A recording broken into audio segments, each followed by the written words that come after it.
Cohen అనే ఒక భక్తుడు భగవాన్ని ఈ విధంగా అడిగారు. సమాధి స్థితి అని అంటారు. అంటే ఏమిటి భగవాన్? శరీర స్మృతి పూర్తిగా లేకపోవటమా?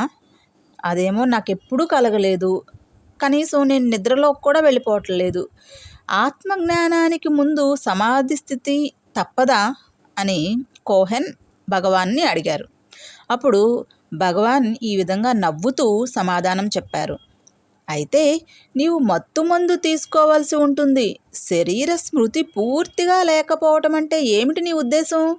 అదేమైనా మూర్ఛ లేక గాఢ నిద్రలోనికి జారుకోవటమా?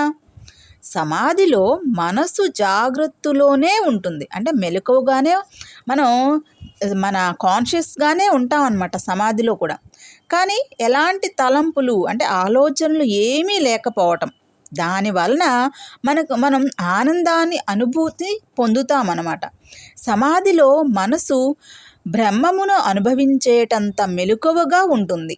అది మెలకువగా లేకపోతే బ్రహ్మమును ఎట్లా తెలుసుకుంటుంది?